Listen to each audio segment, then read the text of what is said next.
Netcasts you love. From people you trust. This is Twit. Bandwidth for the Tech Guy is provided by CacheFly. CacheFly.com. Hi, this is Leo Laporte, and this is our Tech Guy podcast. This show originally aired on Saturday, October 22nd, 2016. This is episode 1333. Enjoy. The Tech Guy podcast is brought to you by Jira Service Desk from Atlassian. Jira Service Desk delivers everything your IT team needs out of the box at a cost-effective price. For a free 7-day trial of Jira Service Desk, visit Atlassian.com/twit. And by Rocket Mortgage from Quicken Loans. Rocket Mortgage brings the mortgage process into the 21st century with a fast, easy, and completely online process. Check out Rocket Mortgage today at quickenloans.com/techguy. Well, hey, how are you today? Leo Laporte here, the Tech Guy. Time to talk computers, the internet, home theater, digital photography, smartphones, smartwatches, all that jazz. 8888, Ask Leo's the number. This is a tech show. We talk about tech. 888-827-5536. Fun to see all the mainstream media talking about tech this week. We'll talk about that. The DDOS. We'll also have the new Google Pixel phone. We can talk a little bit about that. Anything else on your mind? 888-827-5536. Our website, techguylabs.com. techguylabs.com. So, let's talk about DDoS. Huh? You've seen all the headlines, I'm sure. Maybe you even noticed that yesterday morning you couldn't get on Spotify or Netflix or a variety of other sites. Bad guys, and gals maybe, I don't know, are attacking the internet. And they're using something called a distributed denial of service attack. That's what DDoS stands for. It's a really simple attack. It's very hard to fight. You know that when you surf the web, the way you do it, you open your browser up and you type in an address.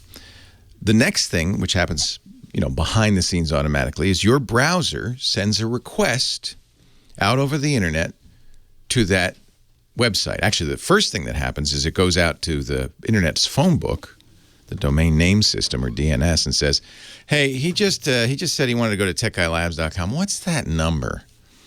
The phone book goes, "Let me see. Here it is, 192.168.1.1. The browser says, "Thank you." So that's the first thing that happens, the phone book lookup. That's important. I'll tell you why in a second. Then the next thing that happens is it says, "Okay, now I got the number." It's like a phone number. And it goes out to that number. Every internet site, every computer, every network on the internet has to have a unique number, just like you have a unique phone number. And in effect, it calls that number. It starts the phone ringing. It sends what's called a SYN packet out saying, "Hello, I'm here. I'd like to start a conversation." Because when you browse the net or download email or do anything on the internet, what you're doing really is you're opening a connection, starting a conversation, and then you go back and forth. The way a DDoS attack works is these similar packets, sometimes it's a SYN, sometimes it's other packets, SYN for synchronize. Sometimes it's that, sometimes it's some other data packet, but it's a packet that says, "Knock, knock, knock. I'm here. Hello, website, I'd like to talk." The thing about a DDoS is that's it. There isn't really a conversation. And then it sends another one, and another one, and then another machine, and another machine, and another machine, and thousands of machines start knocking on the door. Now, if you're a website or a server of any kind, you can't really ignore those. That's how you have conversations with the outside world. You might start noticing, geez, these guys, I start a conversation, nothing happens. Oh, there's another one, hold on. Oh, there's another one, hold on. And you send out enough of those, you effectively deny service to everybody else. You clog the internet with fake packets of data. So that's now that's a DOS, denial of service attack. When you get the distributed part is you do it with a lot of machines. I tell you what, if I started doing this to one machine from my machine, that machine pretty soon would say, hey, just ignore Leo, because he's messing with us. But when you do it with many, many machines, you can't ignore them all, or you can ignore them and then more machines come on and you ignore them. So to bring a site down, you do a distributed denial of service attack. You get many machines attacking all at once. Hello? And knocking on the door. And those websites eventually say, I'm busy. I can't. They get clogged. Here's what's new and disturbing. Hey. Hi. That's my, sorry about that. I'll turn that off. That's my Pixel phone saying, hey. That's quite annoying, isn't it? Here's what, hey, Leo. Hey, what? You see how that can happen? What's disturbing is that in the past it's been computers. In fact, this is why we're always telling you, make sure you protect yourself, you don't have malware in your machine, not just for your own sake, but because if you have, malware on your computer, often your computer is used by the bad guys to attack other computers. It's used in distributed denial of service attacks. And you're good, aren't you? Yeah. Mm-hmm. You always update your machine and make sure that everything's patched. If you go on the internet, you don't click on links, you don't download files from strangers. You're good. You take care of your computer. You make sure it's safe for your own sake and for the health of the internet. The problem is we now are putting a lot of billions, literally, of new devices online that are not patched, that are not patchable. It's called the Internet of Things. We put cameras online and routers online, refrigerators online, thermostats, a million things, light switches, doorbells. They're all online. And in many cases, these are made by companies that really aren't paying a whole lot of attention to security. There's one device, a router made by Huawei, a Chinese company, where they've paid no attention to security at all. They don't patch it at all. They don't care at all. There are cameras out there, same thing. And here's the worst thing. These cameras have what we call default passwords. You know that when you get your Linksys at home, the login is Linksys. Actually, what it is usually is admin, and the password is admin. You know that, the default password? Now, you listen to the show, so the first thing you do when you get your brand new super duper router at home is you change the login and password, right? You change it to something else, right?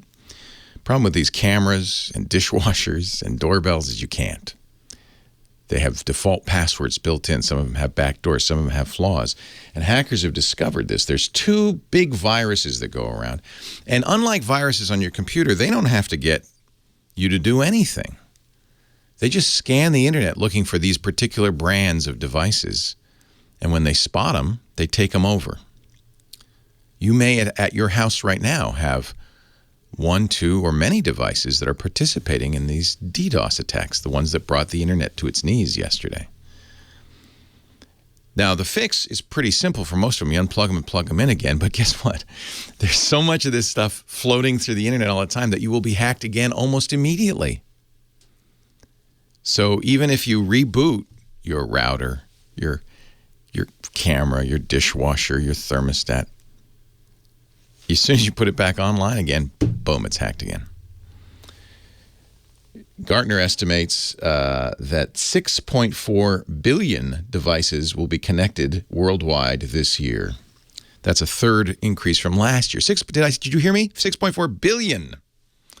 And the majority of them are not secure and are easily hacked. One of the viruses, Mirai, M-I-R-A-I, just scans the internet looking for these devices. As soon as it finds one, it goes, good, you're mine. Adds them to what they call a botnet. They all log into a chat server where the bad guy can use them as he wishes. By 2020, Gartner says 20 billion devices will be online. 5.5 million new devices get connected every day. So this is fertile ground. And none of these, or very few of these devices, are designed well in terms of security. So that's what's happening. When you read about the internet, or maybe you noticed your Netflix was slow or your Spotify was slow yesterday, that's what's happening. And what's my advice? Yikes. I don't know. The only really thing you can do is figure it out if you have one of those devices and then disconnect it and not use it anymore. And from now on, when you buy something that's going to get connected to the internet, make sure you can change the password. It's got security updates that the company that makes it's paying attention. 8888 Ask Leo. We'll talk more about this and a whole lot more. The Tech Guy show is on. Give me a ring. Let's talk. Leo Laporte, the Tech Guy. Leo Laporte, the Tech Guy. 8888 Ask Leo. That's the phone number. If you want to talk high tech, let's do it. We also have a great website, techguylabs.com. It's free. It's open. There's no sign up. I'm not collecting your email address. And so far, it has not been brought to its knees by a botnet. Tech Guy, I shouldn't say that. Knock on wood. techguylabs.com is the website. And Carl is our first call of the day from Toledo, Ohio. Hello, Carl. How are you, Leo? I'm well. How are you? I'm wonderful. I have a little bit of a problem that I'm sure you can solve. When you buy a product and they have the little instruction book with it, they always make it small enough to fit into the box, which you cannot read. Yeah. So when you go to their website and open up that product and open up that manual, it's the same size. So usually it's, I hope, in most cases, it's a PDF. Yeah, it's a PDF file. Yeah, so you can zoom in on any PDF if you have a PDF reader and make it bigger. And the nice thing about PDF, it'll print out full size. You could well, printing it might be another matter. It depends on your software. That's what I want to do. I know you can zoom out on it. Yeah. For instance, there's one I've got. It's a Carrier Infinity thermostat. It's 4 inch. Manual 4 inches square. I know they don't. Yeah, I think they don't really expect anybody to read the manual as part of it, right? So I called Carrier and asked them why they don't put it. Which is that's just the way we do it. That's just the way we do it. What do you want? What do you want from us, buddy? So here's the thing. Here's a couple of things. You can zoom in on PDFs. Again, it's going to be dependent on your PDF reader, but most PDF readers will let you zoom in. And for printing, that's really the printer driver's responsibility. And if you open, used to be called page setup, but if you open the setup for before you print for a document, you can almost always magnify it, make it bigger. And you should look at the preview before you print it to make sure that it's what you want. But you can almost always make it bigger. But that's up to the print driver at that point. Yeah, they used to do that on a lot of the printers, but some of them, they don't do it anymore. Well, look around. Yeah, maybe, I guess. I was a little disappointed. You know, we have a couple of printers from a company that shall not be named, although I think it's pretty much universal. And we updated our operating system on the Macs to Sierra, and they stopped working. And then now you have to wait for the company to update their printer, please. Now Adobe used to have in one of their Adobe earlier editions, you could take an object and enlarge it on Adobe, then print it out. Yeah, you could. So what you might want to try is print to PDF. See if you can enlarge it, print to PDF instead of printing to a printer, and then print the enlarged PDF. There's various ways around this. I guarantee you, if you mess around with it enough, there's a way to get that bigger. Yeah, I've been messing around for quite a while now. Really? I haven't been able to do it, yeah. I haven't found everything I Google, it doesn't work. What kind of printer do you have? I have a Hewlett Packard OfficeJet Pro. Okay. So I think you got to find the setup dialog for the OfficeJet. What you'll find there is things like printed duplex two-sided, which print cartridge to print to, but there will be in there fit to page often is one of the check boxes, which will enlarge the text so it goes margin to margin. You may also have a magnification percentage printed at 100%, printed at 200%, printed at 300%.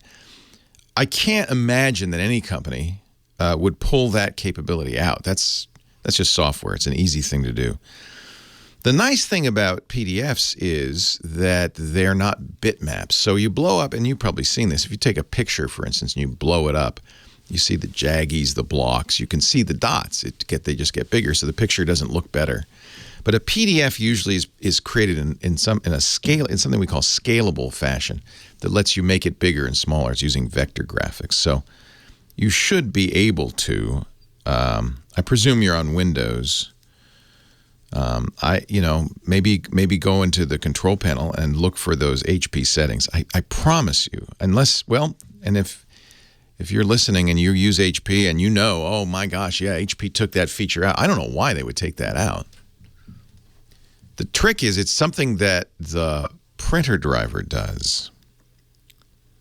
The printer driver does it. Charlie, Hanover, Massachusetts, Leo Laporte, the tech guy. Hi, Charlie. Hi, Leo. How are you? This is the Ted Williams guy. Hey, the splendid Splinter. Yes, sir. I have a question, Leo. I moved from Whitman to Hanover, and I have an OBihai 202, and it was a wireless connection. I had no problems using it, and now I moved. I tried to have it set up here at a new router, and I couldn't figure it out. I'm like, it's on wireless. It should be able to detect the SID, and it didn't. So the OBihai is kind of a cool device, OBihai. It allows you to basically connect a regular telephone to the internet and then use a voice over internet provider. In many cases, people use the free Google Voice because are you using Google Voice or what are you using for your... I am. Yeah. I have an account and a password. So you remember, I'm sure, in fact, maybe you and I talked about it at the time, that OBihai and Google Voice kind of stopped working together. And then they did again. But maybe they've stopped. Maybe they've stopped again. I don't know what the. I couldn't get much support from them. But if I was gonna, just thinking that should I just plug in a Cat5 connection to it? Yeah, you might try that. See, well, what that would do is eliminate the wireless part of the equation, and then if it is a problem with Google Voice, then you'll know because that won't help. No, it's not with Google Voice. It's just the OBihai. Back into the... Maybe it died. Who knows? I don't know. Okay. I can't tell. I mean, it is true. I think we assume that these solid-state devices, they don't have any moving parts. They should never die, right? They do. Right. They do, believe it or not. But if I figured it out, because I'm talking to you on the phone, and it does work... Oh, you're using it right now? I'm using it right now. Nice. Well, so you got it working. I got it working. How did you do that? I plugged the Cat5 into the router. So so that sounds like the wireless radio is damaged or burnt out. You should check. I went back to wireless. Now it's on wireless right now. Ah, okay. Well, maybe I just wanted to mention it to your customers in the chat room and all those people. Yeah, I love the OBihais, but it's always been a hit or miss proposition, hasn't it? It's up and down. Yes, it has. Yeah. And I got this device from your experimentations years back, and I'm like, this is a great idea. Yeah. Well, if you've been using it successfully, you're getting free phone calls effectively. Exactly. And you move to one place to another, keep the same phone number. Yeah, you use your Google Voice number. Now, part of the problem is that we don't know what kind of commitment Google has to Google Voice. It seems to be faltering, as it does with many Google products. Right. So far, still alive, though. Well, that's good to know. So maybe connecting it via wired allowed it to do the handshake it needed, and then it could continue to use the wireless. Sometimes I've seen that happen with devices. Hey, it's great to hear from you, Charlie. I got one other quick question. Well, I'm out of time, so hang on, okay? And then we can talk off the air. Leo Laporte, the tech guy. Oh, Scott Wilkinson coming up. Oh, Mr. Wilkinson. Thank you. Sorry, Charlie, but with the magic music made me... I understand. Cut out. What's up? What's the second question? If Scott's coming on, this might be good for him. I used to have DirecTV. Do you get many calls about DirecTV? No. Because the signal at his house is you lose the signal. Huh. And then it just comes back. Don't know. And it's in HD, and I'm like... Do you have any trees in the way? I remember when I had... That's the problem, the trees. Well, that's... You're not alone. I had to cut... You should see, at my old house... Okay. I had a tree. It only was a problem in summer because the leaves would fall off in the winter. It was okay. Right. So what I did is I cut a U in the tree. The tree literally... Because there's a dish, right? It has to point at the southern sky. Right. And the tree would grow up in front of it. So I got up in the tree. You shouldn't do this, kids. and I cut out a hole basically in the tree, so the tree grew in a U around the view. I know. That's not great, but that's the way it is because it needs line of sight. Well, you own the property. The property where I used to live, it's a condo, and they don't want you to touch any part of the condo. You know, a lot of condos won't even let you put dishes up. Yeah, this happens to be grandfathered in because it was when my roommate bought the place, it was already there. So you sneak, in the middle of the night, you sneak up into the tree. And you say, I don't know what happened to the tree. Maybe it was Dutch elm disease. I don't know. And I asked him, can you guys cut this down? No. You got to go through channels. Yeah. Oh. Yeah, no, that's a problem. In fact, you've seen the Comcast ads where they show, or I can't remember who it was. I think it was Comcast where they show rain and wind. And that's the real problem with satellite TV is it has to have a clear line of sight to the satellite. And even rain can make it, can disrupt your signal. Down where he is and they got dishes, they have no problems. Well, but they must have a clear view of the southern sky. View of the site, yeah. I'm sorry. That's okay. But you live in beautiful Hanover. That's the upside. Yeah, Hanover, where Steve Ferroli still is, and does his baseball camp. Yeah, no, Hanover's great. I love Hanover. Hey, Scott Wilkinson is here, home theater guru. Woohoo! Hey, good news, Scotty. Yeah. My TV's okay. I just sent you an email. I think as you know, Robert Heron came back up to your house. We were so concerned with the results that we got that I said, you know what, Robert, you live more or less, certainly closer than I do. Why don't you go back up there and remeasure using your instruments and see if you get a different result? And sure enough, he did. And it was fine. It was perfect. It was really good. Yeah, excellent. I sent you some graphics just to show you what the difference was. But when I did the measurement, the reds were not looking very good in measurement, and the blues were a little undersaturated. And so we looked at real content, and it looked fine. So we were really scratching our heads. What the heck's going on here? And so when Robert went back up, he used a different meter, and he took readings himself, and lo and behold, they were far better. So what happened? Well, we had a problem with the metering, with the reading of the meters, for some reason, and I don't know that yet. I'm still investigating that because I want to get to the bottom of this. What I want to say really is the fact that we got a less than perfect result the first time and a much better result the second time is useful information. You know, it's first of all good news for you. You don't have to like go, oh man. I wasn't gonna trade it in anyway, but I know. I mean, it looked okay to me. I didn't know. Yeah, and in fact, it looked great. Yeah, and the problem was in the readings, and so I've since done some investigation, and one thing I've read learned is that the meter that I used, when you profile it, that is, tell it exactly what kind of TV it's looking at, it can have some errors about 15-20% of the time. So I think we just hit one of those. I think. I'm going to continue to do some research. Well, now what is the, who cares about me? What is the upshot for everybody else? Should they not? I mean, you got to trust if you pay $500 for somebody to come in and calibrate your TV, you better hope that you're not in that 15% of the time, right? Exactly right. Well, that kind of stinks. It's a little suspicious. It's a little strange. And again, I have to do more research to find out exactly what happened to see whether or not other calibrators are susceptible to such a mistake, or not an error, I should say. Not a mistake. I mean, Robert looked at what I was doing, and we both agreed, yeah, what you're doing is correct. It's just that the result came out a little squoogey. So a little squoogey, is that the technical term? Is that going to show up on my bill? A little squoogey? We should, yes. But I mean, it does raise the question: should you then have two people calibrate to get a second opinion? To tell you the truth, I did obviously, but I wasn't paying for it. No, it's true. In all my years, and I've been doing calibrations for at least 20 years, this is the first time I've ever seen this happen. Yeah. So it's not a common occurrence, clearly. Yeah.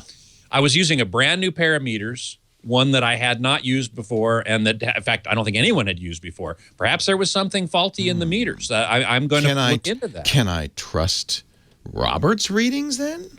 Well, I think so. Now, he was using a new meter for him, too. Oh, boy. But it's the next generation of a very well-known brand and type of meter, so it should be fine.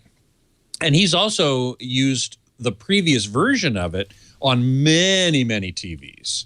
So I would trust Robert's readings over mine at this point.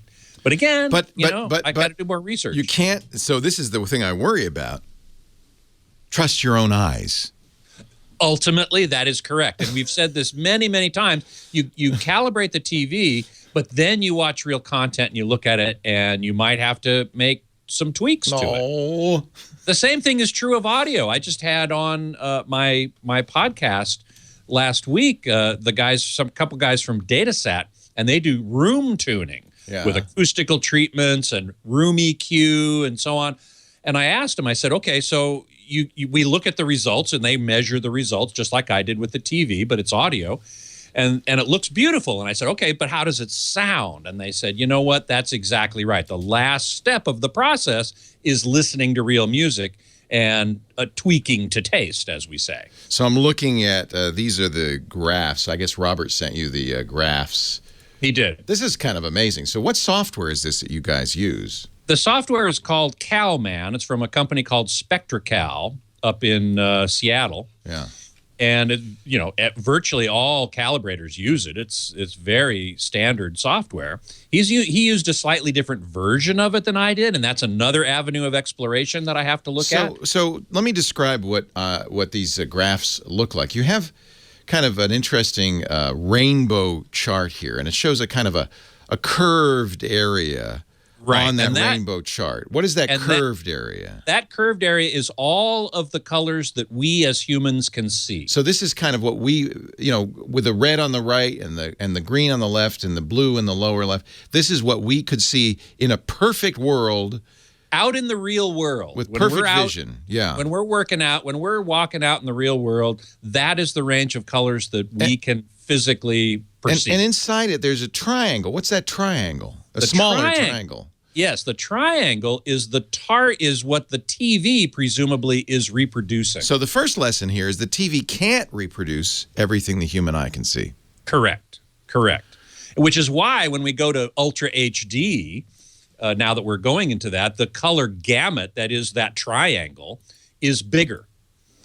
So we have a wider range of colors that can be reproduced on a TV. Still not perfect, but better than... Still not perfect. And in fact, there's no TV that probably will ever be perfect. Because our eyes are so amazing. Our eyes are truly amazing. And then it looks like he does samples. So this was I think this is your original sample, because I noticed there's some outliers outside the triangle there. Correct. And you'll notice that the reds, that the line between green and red, as you go from green towards red, you'll notice that the dots kind of... They're not on the you'd like them on what? On the edge of the triangle? You'd like them on the edge. You'd like them where those little squares are. Those are the target. That would mean it's perfect. Yes, exactly. And then I'm looking at Robert's later measurements, and in fact, they are very... Well, the red's still down a little bit. A little bit, but not nearly as much. Yeah. If you go to what are called the saturation sweeps, you will see what happens as the color gets more saturated. And in the case where when we did the first measurement, that the reds started deviating, going off the mark quite a bit. Yeah. And in his, they're much, much better. Well, you see how complicated this is, don't you? Yeah, you do. Holy cow. Mm-hmm. This is why but so this is basically I came in on Robert when he had his color sucker on my TV. You have a little thing that goes on the screen. Yep. That's called contact mode, and that means you can take measurements with light on in the room because the light doesn't get into the meter. Right. We did the same thing when I was there with the meters that I was using. We used them in contact mode. We had them up against the TV, and presumably no light was getting in there, but we got a very... Scott Wilkinson, thank you. Home Theater Geeks, twit.tv/HTG. Leo Laporte, the tech guy.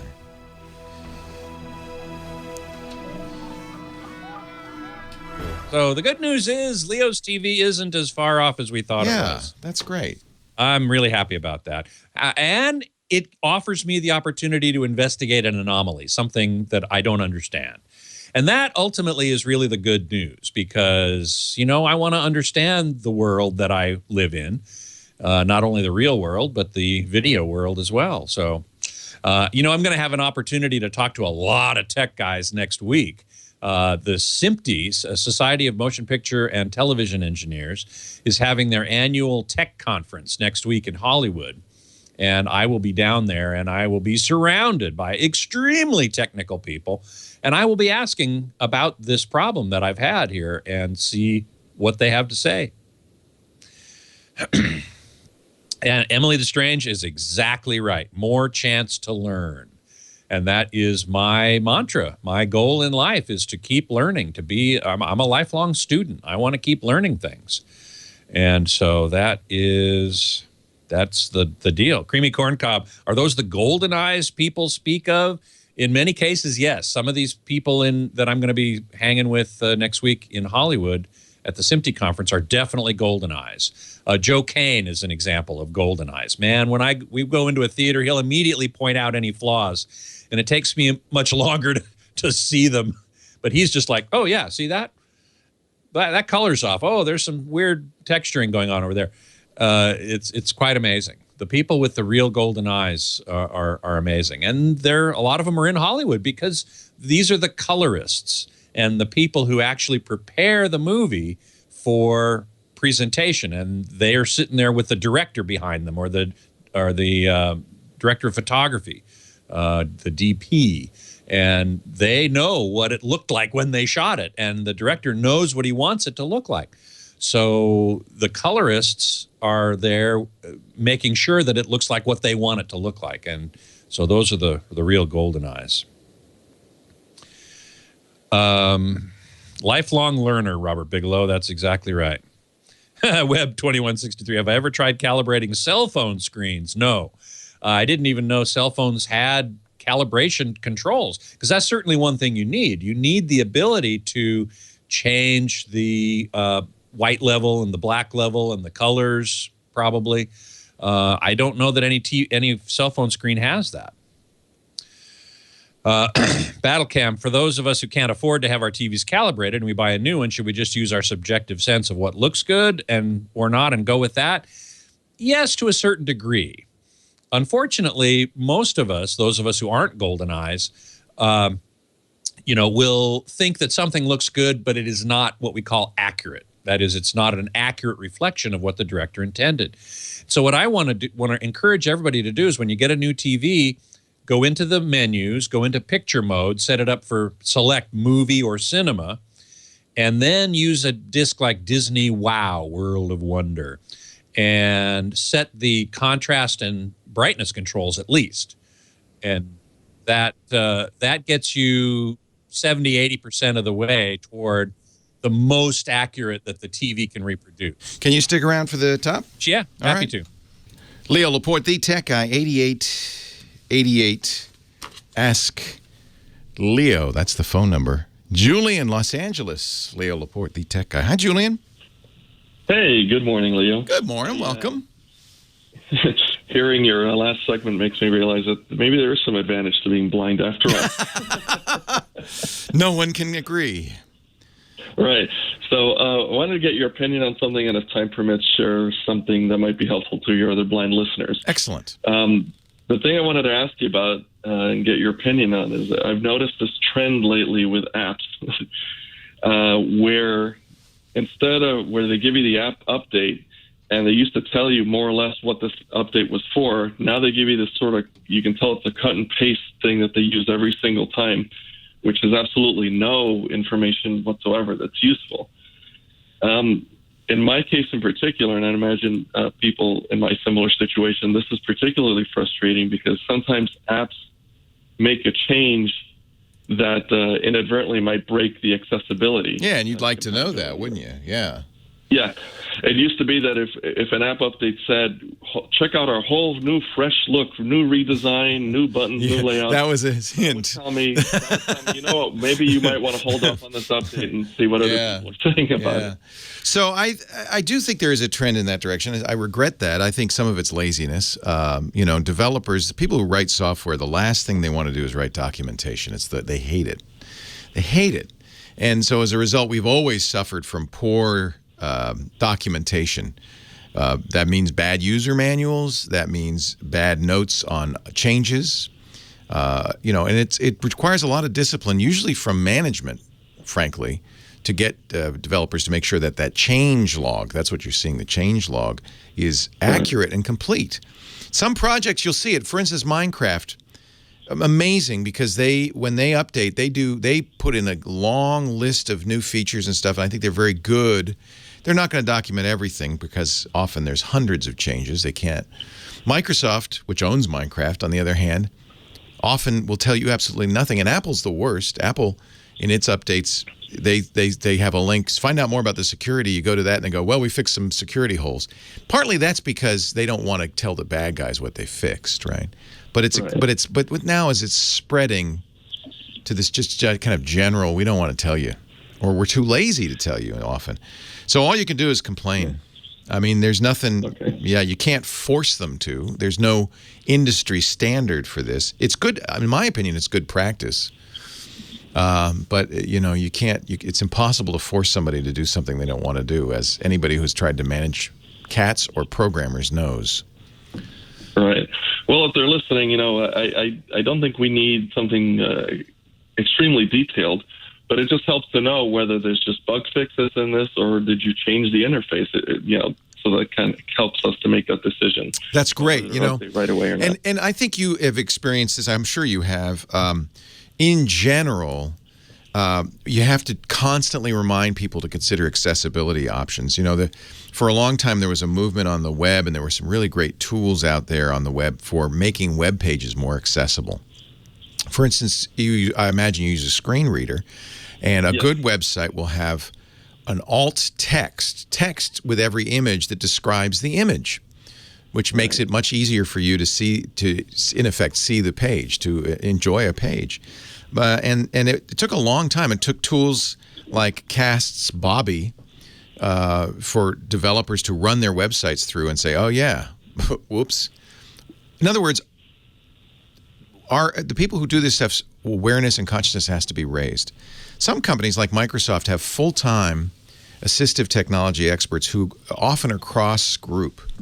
And if you can find, if the company or app that you're having problems with has somebody like that, then you can contact them, and it's their job to raise awareness, to say, look, these are important things. You've got to include this, because remember, we can't leave out a huge swath of our listeners or our users just because we don't understand their issues. So Microsoft has somebody like that. Apple has somebody like that. Probably a lot of app developers, it's just some guy. You can do the job, though. Help them. Absolutely. Help them. It's sad Bobby's gone, unfortunately. That was a really great tool, but there are other third-party tools and so forth that you can run your site through. I used to run my site through Bobby all the time. I unfortunately I'm no longer doing my site, and so I don't know what our accessibility is, so I probably should check. I certainly mentioned that when we were designing the site. Yeah, all I can say is commiserate. Now, what's your tip?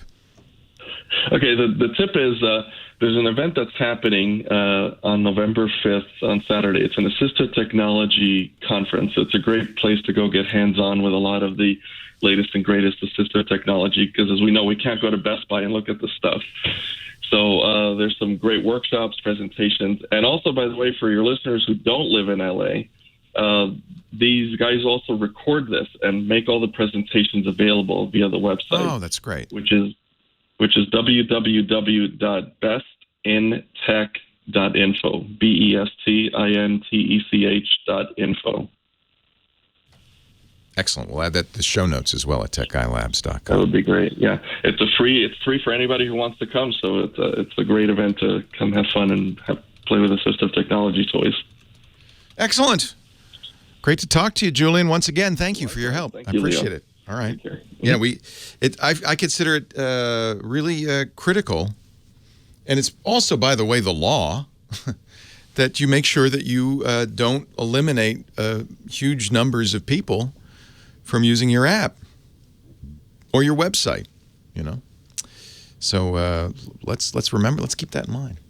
Bonnie, I had Bobby on the brain. Bonnie in Devore Heights. Hi, Bonnie. Hi. Hey, I got a problem for you to figure out. I have a large screen, flat screen TV. It's the Sharp brand. Mm-hmm. Had it 8 years. And then yesterday I had Frontier Fios TV installed. Oh, Lord. And immediately my picture quality went down. Oh. I was receiving good signals on an antenna that we got one signal from San Diego. And because we got a lot of mountains. So did even the antenna stuff get worse? Yes. Ah, and interesting. the satellite dish. I have a Glory Star satellite dish. And none of this has to do with Frontier. No. I think... What do you think they did? Did they mess with your TV?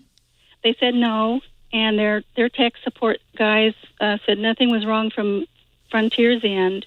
Fios' headquarters, whatever. But you're not using their television system, Fios? No, I had... Their installer came back out this morning, because this was just done yesterday afternoon, and he said nothing they did caused it. Well, of course he's going to say that, but let me ask you some questions. So you're not getting any television from Frontier? Not anymore. I canceled it, and they took the box off the TV. Okay, but they did put a box on your TV at one point. Yes, they did. Did they do that yesterday? Yes. Okay, so that's what happened. So we have to get the TV to wake up and smell the roses. Yes, and I tried to do that myself this morning with the controller. I found the menu button. And hang on the line, because I have to take a break, but Scott Wilkinson is still with us, our home theater guru, and I think maybe he might have some suggestions for you, okay? Good, thank you. Hang on. We'll do that during the news at the top of the hour. We'll just have a private consultation, which I will arrange on your behalf at absolutely no cost to you. Thank you. 8888 Ask Leo is the phone number. More of your calls still to come. Leo Laporte, the tech guy. Thank you, sir. All right. Sorry I had to do that, but looky. Scott Wilkinson's still here. Hey. Timing is good. So my theory, Scott, is that when the Frontier box got put on there... I don't know. Actually, I don't have a theory. Bonnie, did they, I wonder if they changed the cabling. Are you still getting HDMI into your TV from the way it was coming the last time? I mean, they said I had one HDMI port, which we were using for a DVD player. Okay. Other than that, we had their fiber optics cable put in about a year and a half ago for internet. Then they cut that cable out of the gateway router, put on a splitter, and then the internet part of it's still great. Yeah, I wouldn't worry about that. Let me ask. So when you watch over the air, you have a box. Which over the air? Or do you use the tuner built into the TV? Well, how does the antenna get into the TV is the question we're asking. Oh, there's a cable that runs from the antenna down into the house, and then my husband hooked it up into the TV. It goes directly into the TV. Directly into the TV. The cable? Yeah. Does the cable go directly into the TV from the antenna? I'm on the radio, and I can't listen to the radio and talk on the phone. Well, you're not on the radio anymore. You're just on the podcast at this point. We're doing a private consultation here. They asked me, Leo asked me if the antenna is hooked up directly to the TV and how. You have just a cable from the antenna coming into the house and straight into the TV, right? Right. Okay, right. Because so the Frontier must have disconnected that at one point to put it into their box. You think so? Oh yeah. And then when and what other TV do you watch? Do you watch your dish satellite, right? Yeah, I have a Glory Star satellite dish that I bought, and it now that goes into a box. Yes. And the box is connected how to your TV? The satellite box has like, I don't know, 4 attachments to it that go into the TV. Yeah, make sure you use the Cable. HDMI one. That's the key on that. I would guess that's probably component video. So the four wires that go into from the box, the satellite box to the TV, are they color coded? Red, green, blue? Yeah, the FiOS installer gave us that cable as a gift, and we used that one instead of the old one, and it does come up component. Yeah, that's probably why. You want to go back to HDMI, right? Yeah, exactly. You want presumably the way that satellite box was connected to the TV before was via one cable called HDMI. I would guess. It always said, it may have said, no, I think it said input at the top of the drop-down list, and then it said input number 2 or something like that. Well, right, but we're trying to determine the type of input that you were using. Is it an HDMI for the cable, for the satellite? He's thinking. But anyway, yeah. What? They said. Did they change the way the satellite dish was connected to the TV? They said they didn't touch any of our stuff. They just. Yeah, but he gave you a cable, so it sounds like that cable was something they put in there. Right? That changed. I mean, he did something because where did that cable come from? My gift to you is this fine component cable. Oh yeah. Yeah. Yeah. Now, how many HDMI inputs do you have into that TV? How many HDMI inputs does that TV have? I think it has one. Yeah, that's only one. Yeah, but you're not using the one right now because you have the cable going in directly. They said that move Stanford. I need to drop down this. So component is analog, but it's a high quality analog, but it's never going to be as good from your TV's point of view as HDMI, which is digital. And so you kind of, if you can, if there's HDMI coming out of the satellite box, which it should be unless it's a very old satellite box, you'll want to use HDMI to your TV, and that would indeed. Oh, you're using your DVD player has the HDMI. That's right.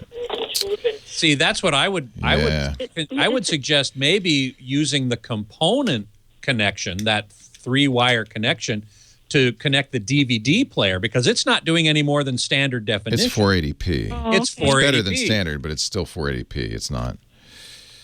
And your best solution would be to get something that would allow you to use multiple HDMI. You want to whenever. Can I put my husband on the phone for you right now? He does all this stuff here. Yeah, let the geek get on the line here. Hello, Leo. Hey, what's your name? Sanford Bennett. Hi, Sanford. So we're wondering what these guys did. Your best bet. You have only one HDMI input into the TV. Is that correct? That's correct. Yeah, your best bet would be to get something that would, like a home theater in a box or a AV receiver, that would allow you to put. You want HDMI wherever possible. Mm-hmm. Right. And so the cable, if you're only taking coax cable into your TV, you can continue doing that. Although Bonnie said that your coax, even your over-the-air, had degraded. Is that right? Yeah, we've got a regular TV antenna we're getting from San Diego. Yeah, but does that still look? Does that look worse than it did before the Frontier agents of destruction entered your home? The TV antenna inputs look worse than they did. Yeah, I can show you. She's dialing it up. So ideally, though, you've got the DVD going in via HDMI. You can also get an HDMI switcher. That's the least expensive. That will allow you to take HDMI out of the satellite box and the DVD and put it into the one HDMI port in your TV, and you'll have to just manually say, I want to use a DVD now, I want to use a satellite box. That's going to give you the best quality. I see. So presuming that you're using the TV, its internal sound, right? You don't have like an external sound system with external speakers and a receiver and that sort of thing? No. Yeah. All internal. Then I agree with Leo. The best solution there is an HDMI switcher, and they're not very expensive. Geffen, Geffen makes a good one. Geffen is a very good company. Yep. Belkin is another one. And that's that. Getting from your source devices into the TV via HDMI is really the best way to go. If they switched out to component, which I suspect they did, then that was probably why you got a decrease in picture And quality. they did that because they wanted the HDMI port. They wanted the HDMI input, right? So that's the issue, you know. They think so. And they said, here, keep this component cable on us, which is pretty annoying. They didn't want to replace it. They did not tell you the truth when they said we didn't change anything. They did. Yeah. Sounds like it to me. So I need to go back to the original hookup then with the three cables. Yeah, so component, the red, green, blue cables, that's a lower quality. It's the best analog quality, but it's still analog. It's a lower quality, and your TV may be also confused by that, right, Scott? They may be picking the wrong. That'd be another thing they could do is go in the menu of the TV and make sure that they're using. What's the best you can use with a component? 1080i. 1080i, yeah. So the TV may have gone to a lower quality. It may have, and there may be nothing you can do in the TV to force it. How old is this TV? I can't. We're out of time. We're out of time. Thank you, All right. Scott. My pleasure. All right, and thank you to Bonnie and her husband. Sorry we weren't able to give you more help, but there you have it. I have to go back to work now. Well, hey, how are you today? Leo Laporte here, the tech guy. Time to talk computers, the internet, home theater, digital photography, you know, smartphones, smartwatches, all that jazz. 8888 Ask Leo, the phone number, 888-827-5536. Spent a little more time with Bonnie and her husband eventually on the line trying to figure out what was going on. It sounds like the Frontier Tech, as often happens, came in there and kind of, you know, I would say condescendingly said, well, I'm going to fix your TV. And then when they said, yeah, we don't want this box, they took it and said, we put it back the way it is. See ya, bye. And drove off into the sunset, leaving them with a degraded television signal. Oh, keep the cable. It's our gift to you. Like that was a gift. So it's often the case. Geeks come in and they go, oh. I'll never forget, we had an employee, young whippersnapper in his early 20s. Came in, we invited him over, made him a nice dinner. He looked at our cable boxes. Why do you have the channel displaying on your cable box? Everyone knows it's better if you have the time, and kind of went in and changed to the time. See, much better, and then left. Now, unfortunately, I know how to change it back, but that's exactly the mindset. Well, I know what's best for you. Let me just do that. What, of course, you know, doubles down on it is that then they lied and said, no, we didn't change anything. Probably the person you talked to was different from the person who actually did change something. Oh, yeah, we put it back. So beware geeks bearing gifts, I guess, is the motto on that one. And Bonnie, I think the best thing to do is to see if you can get it back to the way it was. That'll give you the best signal. On an HD TV, she's got an LG flat panel, nice TV. The best signal is HDMI. Just remember, HDMI in.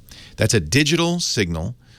And most of the time, there's this handshake that goes on. The TV talks to whatever's on the other end. In her case, it's a DVD player. And says, what's the best you can do? The DVD player says, well, I can do 480p. And the TV says, fine. That's the best you can do. All right, but that's what we'll show on the screen. Or maybe it'll even upscale it to a better quality. The problem is when you have an analog cable, which is what the Frontier guys put in, I think because they wanted the HDMI port, so they would look the best, right? You don't have that handshake. The TV doesn't really know what it's getting. It does the best it can. So if you can get to HDMI, and sometimes that requires an HDMI splitter, or better yet, an AV receiver that has, mine has at home 7 HDMI inputs. Even that's not enough for me, but for most people that should be sufficient. So you got your Roku, your Apple TV, your DVD player, your game machine, your cable box or satellite box, your antenna decoder, because nowadays most of the time you need a digital antenna decoder and all that. And put that all into the back of your AV receiver, and it has one out that goes to the TV. And then the AV receiver does kind of all that, you know, handshaking and adjustment, and use its remote to say, I want to watch the cable today. By the way, still not ideal, I admit, you know, because every time I turn on my TV, it says, oh, you want to watch Apple TV? No, I don't. Yes, you do. And I have to manually say, no, please change it back to the cable box. Oh, sure, because I can. And sometimes in the middle of a show, it's, hey, you want to watch the Apple TV? Actually, I don't blame the AV receiver. I blame the Apple TV, because it's waking up and going, hey, I'm talking here. They're all fighting for our attention. AT&T is buying Time Warner. Did you see that? $85 billion. It looks like that is a done deal. We expected it would be announced this weekend. Of course, they'll have to get regulatory approval. Wall Street Journal saying AT&T is buying Time. What is Time Warner? Time Warner is HBO. It's CNN.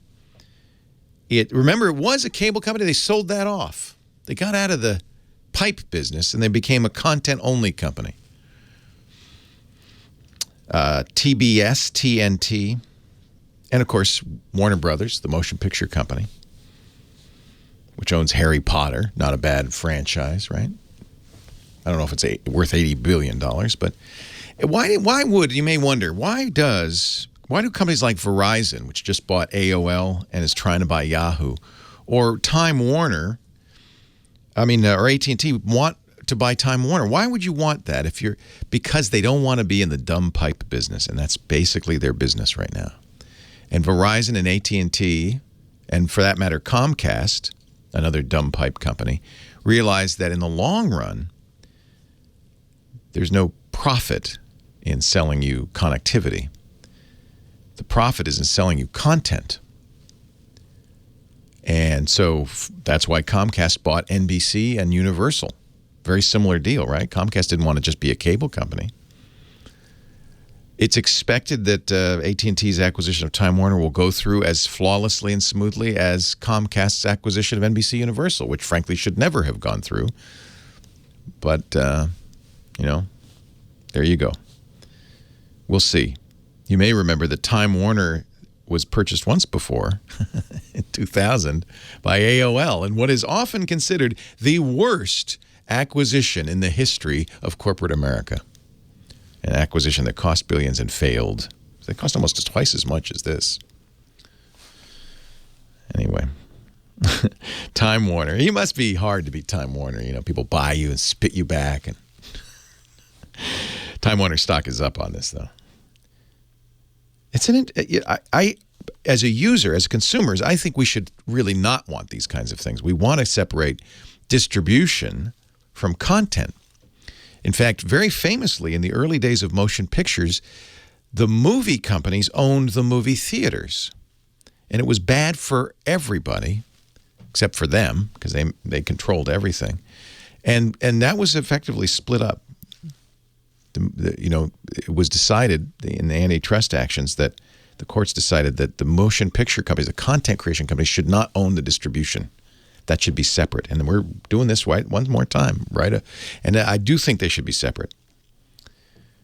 But we'll see. Oh, well, AT&T also owns DirecTV. They bought that last year. So now they're really chewing it up. $80 billion. Because there's no money in long distance anymore, right? Right? AT&T isn't AT&T. By the way, it's Southwest Bell. Don't get confused. They're headquartered in Dallas. It's not the old Ma Bell that was broken up. Remember that? It was broken up. And then all the little baby bells have reunited. And it feels so good. Now they're back in business. By the way, they're going to have to borrow heavily for this. They're already, I think, $120 billion in debt on AT&T. They only have $7 billion in cash, so an $80 billion acquisition, well, that's going to be debt. 8888 Ask Leo. Al in Murrieta, California. You're next. Hey, Al, Leo Laporte, the tech guy. Hi, Leo. Thank you for giving my call. You definitely have a fun job there. I do, don't I? I get to play with all the toys. You do. So that's why I'm calling. I'm looking for a new laptop. I keep all my computers a long time. I have a couple that are iMacs and one older IBM laptop. But I run Adobe Illustrator, Photoshop, but I also run CorelDRAW, which is a PC-only. Yeah, that's Windows only, yeah. Adobe Illustrator is similar, though, isn't it, to CorelDRAW, or is there stuff CorelDRAW does that you can't? We've been using CorelDRAW since Corel 2. So here's my suggestion, by the way. The new Mac laptops are probably coming out in a week from Tuesday. No, this Tuesday. The 27th is the Apple event. Mm-hmm. And so I would wait and see what they do. The best Windows machines are Macs. A little more expensive. Windows machines can't run Mac, but Mac machines can run Windows. So if you want both, buy a new Mac laptop and run Windows on it, as well as Mac. Leo Laporte, the tech guy.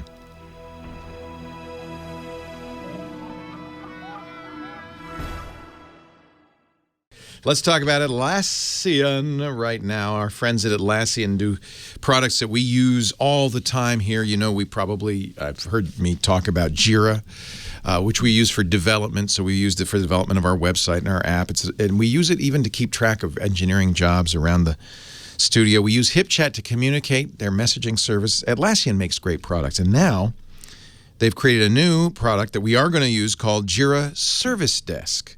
Jira, J-I-R-A, Service Desk. You can find out more if you go to the website atlassian.com/twit, ATLASSIAN.com/twit.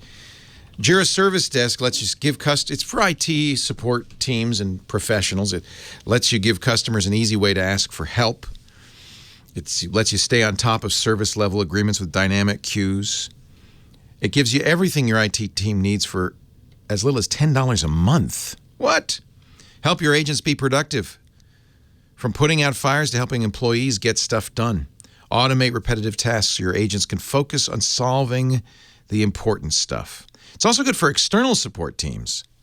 So if you may be using something else to keep track of customer feedback, but this is a great way to guide your product development, get customers involved. You can group customers so you can filter queues, customize SLAs, pull reports by organization. Customer emails can be branded and customized. You can set up schedules and rules to control when and how those emails are sent. This is nice. They've really added some nice features.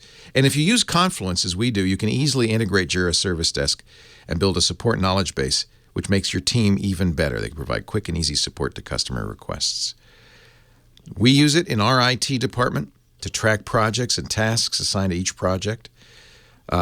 You've got to try it. You've got to try it. The Kanban board that gives you swim lanes makes it very easy to see who's doing what, when, and when they complete it. Look, you can get a free T-shirt if you want to know more. Sign up for the free trial and get the T-shirt. It's like the Konami code for your IT team. And a free trial, of course, Atlassian.com/twit. The first 100 folks who sign up right now will get a free T-shirt. See why over 20,000 IT teams love Jira Service Desk. It's a free 7-day trial awaits. And by the way, very affordable. We're really happy with it. Jira Service Desk. You can find out more at Atlassian, ATLASSIAN, Atlassian.com/twit. And we thank Atlassian for supporting our network with their podcast ads, but also for helping us do our job better. Atlassian.com/twit. 8888 ask Leo. That's the phone number. John. We were talking about Mac laptops. Before I go to you, John, just the latest rumors. Apple's event is Thursday. I got it all wrong. I get confused because normally Apple has its events on Tuesdays.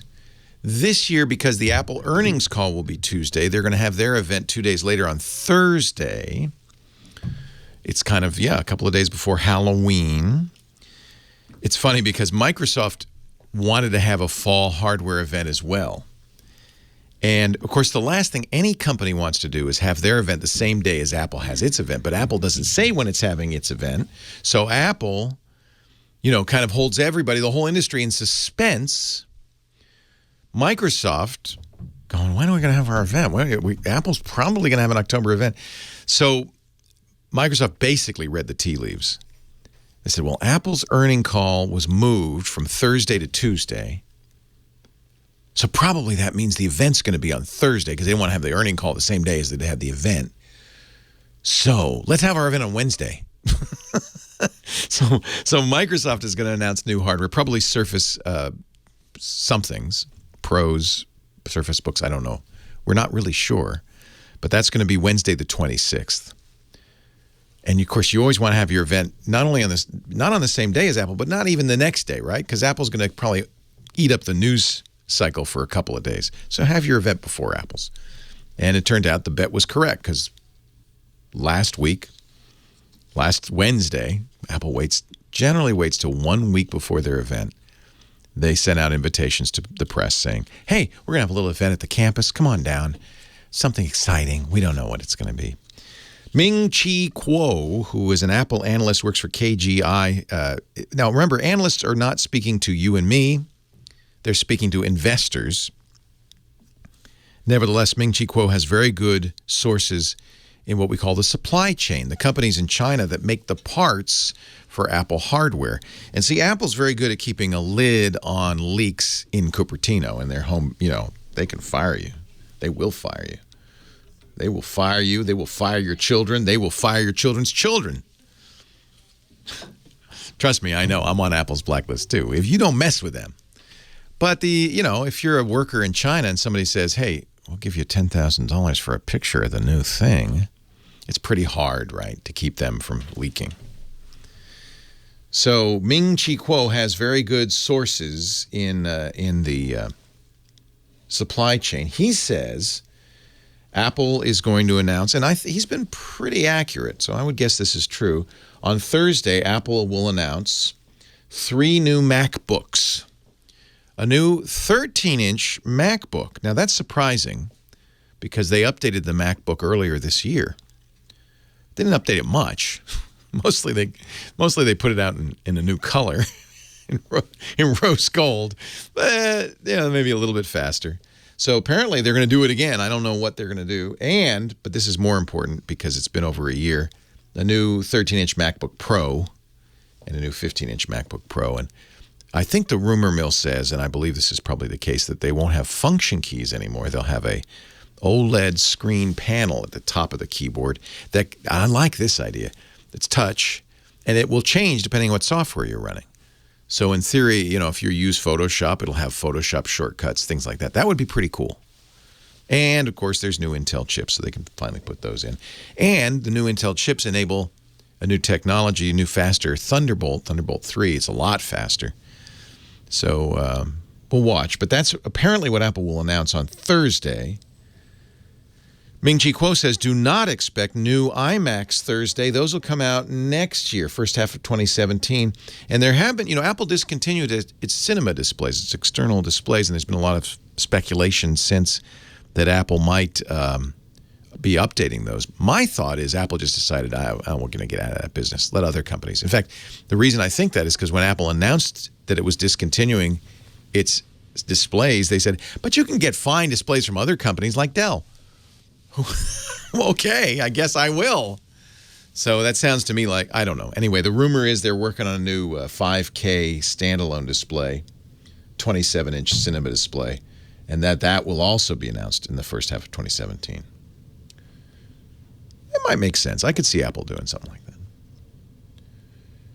The new Retina MacBook Pro, which they will announce on Thursday. We're not sure when you'll be able to get it, although since it's leaking out of the supply chain, it probably means you'll be able to get it in the next week or two. They want to get it out before, they would have liked to get it out before fall semester of school. Missed that deadline. Now I'm thinking they probably want to get it out before the holiday shopping season, although that's not a big time for buying laptops, is it? Well, maybe it is. Maybe it is. So that's what you're waiting for. It would be, let's put it this way, foolish to buy any Apple hardware until you find out what they've got coming Thursday. And we'll talk about it, as always, the week following. Next weekend, I'll have you complete true rumors instead of these made-up rumors. And we'll talk about what Microsoft announced as well. Now we go to John in West L.A. Sorry about that, John. Leo Laporte, the tech guy. Hi, Leo. I did an upgrade from Windows 7 Home to Windows 10. Yeah, as did something like 200 million others. Well, on 2 of my laptops, no problem at all. But yesterday on the desktop, I was looking to see some photographs, and I have all the folders, and the photos are all gone. They were in a public folder that was shared between 2 accounts on that machine. Well, that's not good behavior. No. So I'm just going to reiterate, no guilt. I'm not going to guilt you here. But, of course, Microsoft says, and I've repeated, you do want to back up before you do any big upgrade like that. I can see why now. You don't have a backup? Oh, yeah. Oh, good. Been running Good man. For years. Oh, well, all right. So this isn't a tragedy. You're just wondering what happened. Yeah. And let people know that, it isn't as safe as they lead you to believe. No, yeah. And you're not the first person who's reported this kind of thing happening. I never would have known if I hadn't looked for the photographs. Yeah, I'm not sure. One would hope that they just got moved to another folder. I don't know. Yeah, the public folder was there, but then all the subfolders are there. But there's nothing in any of the subfolders. And are there photos anywhere else on the system? No. Yeah, I do the same thing. I have desktop wallpaper that I use, so I keep it in my shared public folder. That way I can access it from other accounts on that machine, or even access it over the internet. But that's on a Mac. I don't know what happened there, but I'm glad you have a backup. I guess it's a little ad for Carbonite there, unpaid. And let me ask if anybody knows, techguylabs.com or call 8888 Ask Leo. What happened? What happened to John's photos? And a word of warning, back up before you upgrade. Leo Laporte, the Tech Guy.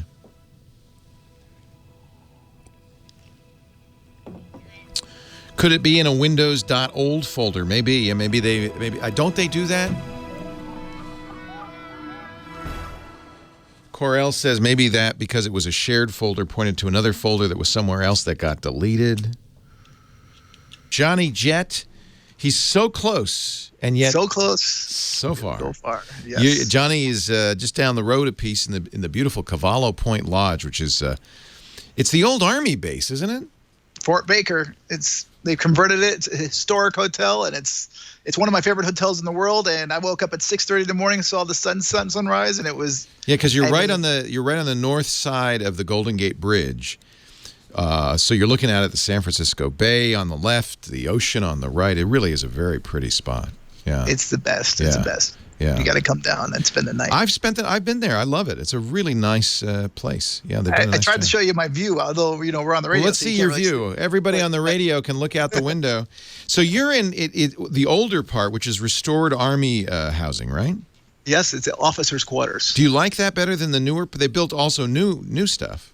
I like them both. It's tough to decide, but yeah, I like them both. But I prefer this because you really feel like you're in a unique hotel. Nice. So what are we? Let's see. We always talk with Johnny about traveling better through technology. Usually that involves a website and an app.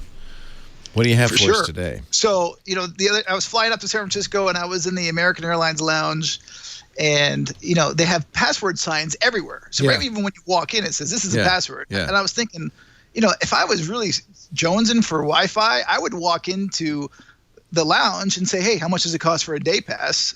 Some of them will offer it, some don't, depending on the destinations. It's usually $59. But even if you don't, you can just still see the password when you walk in. You bad. I know, that is bad, and I probably shouldn't be promoting that. Man. But, that is one of the travel hacks that people do. Well, it drives me crazy because I'll be in the airport, and I'll be on the slow airport Wi-Fi, and you can always see in the list of Wi-Fis, the Admirals Club.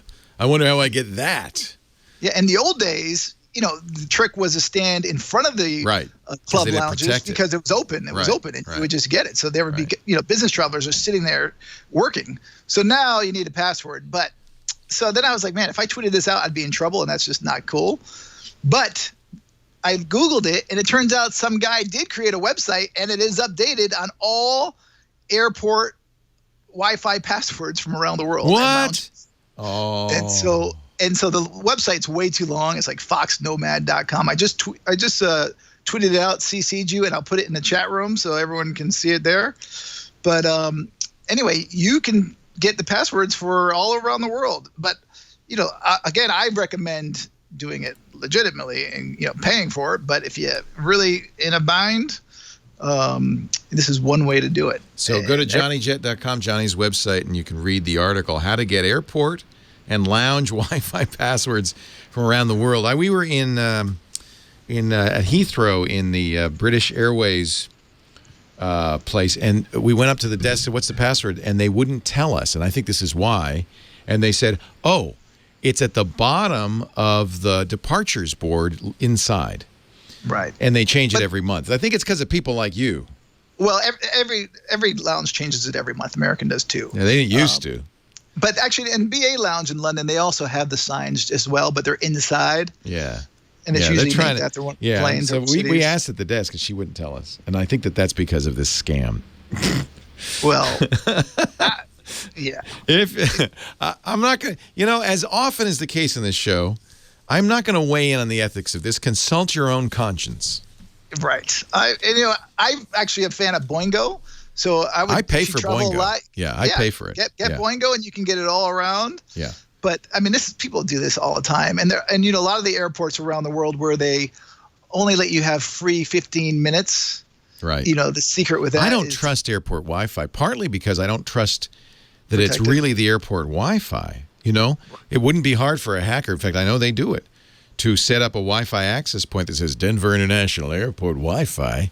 Oh, they do, and they say free Wi-Fi, free internet, and people join it. So what you do is you ask the information desk, say, do you have Wi-Fi in the airport, and what's the... I would only use Wi-Fi that has a password. I would not use Wi-Fi that does not have a password. Well, and most of them do require it. So then, but they only allow you 15 minutes. What you do is you clear your cache or you change your browser. I know, this is terrible. And now we're going to label this segment, How to Steal Wi-Fi. Okay. What is... No, again... I'm going to recuse myself from the moral judgment involved here. All right. I apologize. No, don't apologize. I think that is legitimate, valuable information. And I really thought about it, but I mean, a lot of people have talked about it, so it's not like I'm the first one to do it. No, it's out there. Yeah. All right. And I think it's if a lot of people did it, they'd find a way around it. I think it's probably just a few people, and do it when it's an emergency. You got to get that internet. Got to get that. Don't watch Netflix on it, please. Or have a service provider that allows free data. I mean, that's what I use when I travel. Right. So I've been very happy with T-Mobile and Google Fi as I travel because I get very fast internet, usually faster than the Wi-Fi in an airport. That's what I use. Yeah, I don't bother using the airport Wi-Fi anymore. Yeah. T-Mobile changed the whole game. They really did. They really used to make it miserable when you travel overseas. You couldn't turn your phone on because you're afraid you get dinged with a $1,000 bill. I got my bill from my almost 3 weeks in Europe, Russia, the Baltic from Google Fi. Same price. $72 because I used 5 gigabytes of data. And that's the same price it would have been at home. And T-Mobile, no bill at all because I pay for the unlimited. So what's your app? Okay, so this was a fun app. It's called Aviator Flight Pack. So if you're an aviation geek, which I know a lot of people are out there who love planes and aviation theme and stuff like this one is an app just for iOS, and you download it, and there's stickers, 33 stickers. So when I'm flying... I love stickers. I'm a big sticker fan now. So when I'm flying, like I get on the GoGo internet on the plane, and I'll text Natalie, and I'll just say, I'll just put the sticker cleared for takeoff or whatever, or cleared for landing. Rock your wings, squawk, T7700, traffic alert, go around, wingman. It's all the aviation terms. Wilco, state your intentions, radar, This is great. Oh, okay, good. Is this a free one or 99 cents? No, this is $1.99. Yeah, ringtones used to be the way to make money. Now it's sticker packs for Apple's messages. Disney, all these guys, they charge $2. But then, look what you could do. Divert. I mean, it's only $2. So Check your six. Yeah, hopefully you won't be doing divert or any of those things. You fly enough that it's probably fun. And I wish the only thing I wish is that these were like modern planes. They had like A380s or 787s or A350s.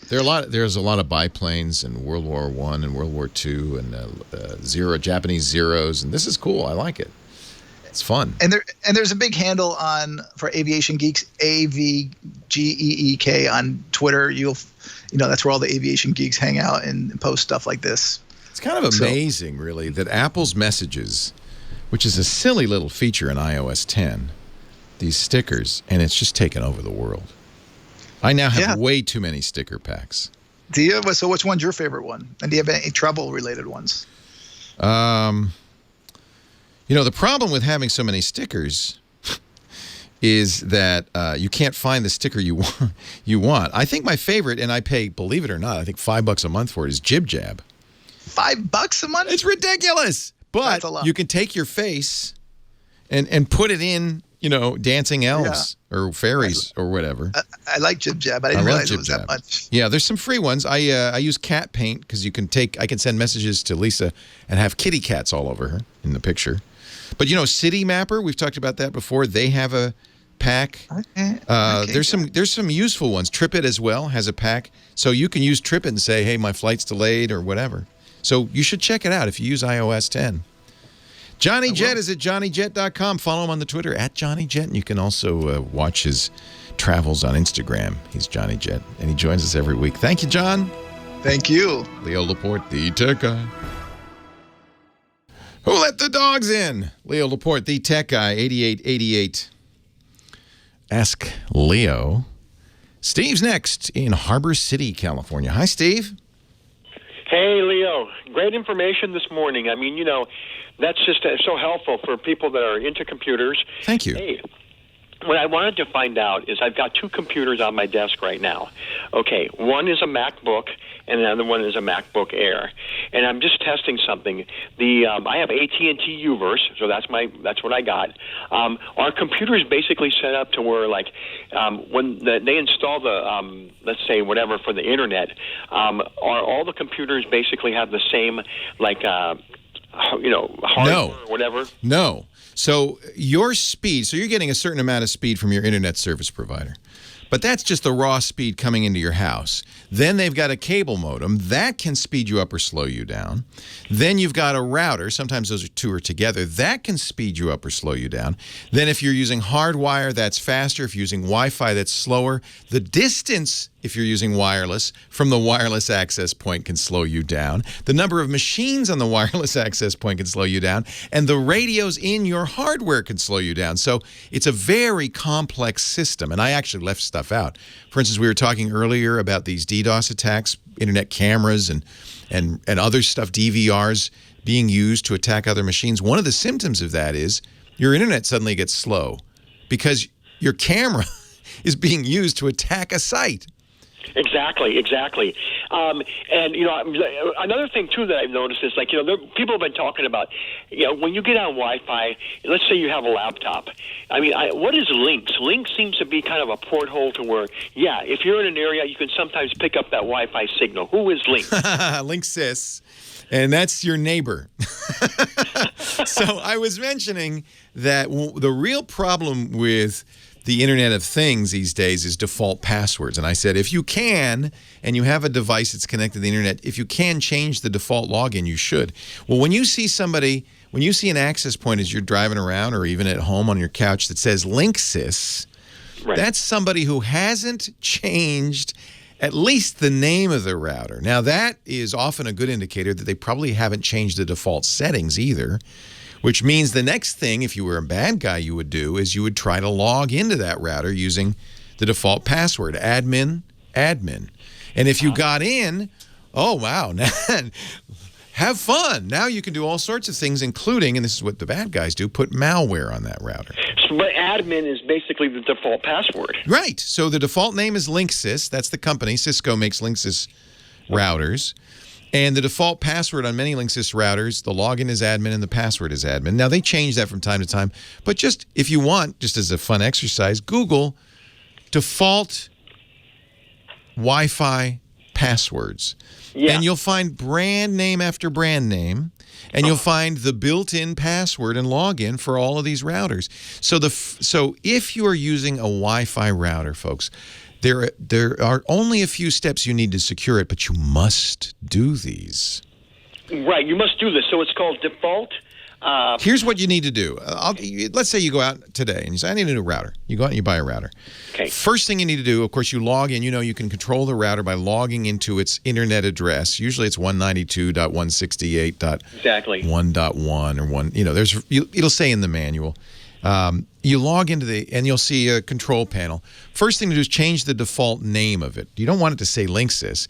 You probably don't want to say your address or even your family name. You don't want to give a bad guy any information with that name. So I use Dead Rock Stars. I'm giving away some information here. If you're near my house, you'll see Morrison or Winehouse or Hendrix. Exactly. But you could use solar systems, you could use planets, whatever you want. But the reason I have a system is so that I can kind of remember it, and then I'll know if I see an access point, oh, that must be mine.